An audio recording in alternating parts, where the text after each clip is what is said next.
Cenazeyê alanê biçûk ku bû sembola hemû penaberên cîhanê ji Bodrumê anîn balafirgeha Rûhayê û ji vir bi karwanên wesayîtan birêkirin Kobaniyê.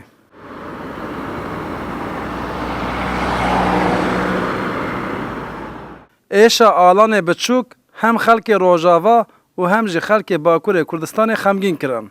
Xelkê got her wekî ku wan perçeyek ji canê xwe ji dest dabin. Milletê me gît tengalxê de û girîneke pir xemgîn e, pir têdan e.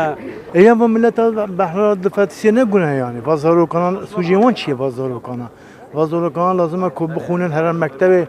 Xelkê pir Sûsê û hin welatiyên Rojavayê Kurdistanê û Rojemevan jî xwestin bi cenaze re biçin Kobaniyê. Lê leşkerên Tirk ew astan kirin. مردگو ام حتی داری هر ام نر نه کوبانیشی دیسا بر ندم یعنی وقت ظلم نابه ویره بر ظلمه درویت داری و داری دنزه بحری دمری زانی یعنی وی دقیق مرج مرگی چیتر هم جنازه ما هم که هر دفعه بگیم برنادنه یعنی جوی خمگین ترجی هین تشت نابن یعنی Xelkê Rojava û Bakurê Kurdistanê bangek li koçberan jî kir.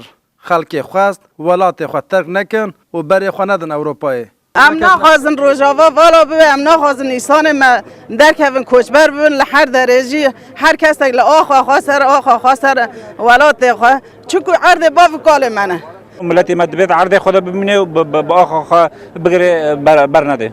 Heta niha gelek koçber diriya welatên Ewropayê de jiyana xwe ji dest dabûn. Lê tu dîmenek bi qasî bedena biçûka alan welatên cîhanê nehejandibû.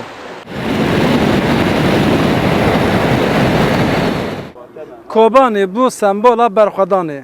Zarokê Kobanî, alanê biçûk jî bû sembola hemû penaberên cîhanê. Kurd dixwazin êdî li Rojavayê Kurdistanê statû pêk bê û Kurd derbeder nebin.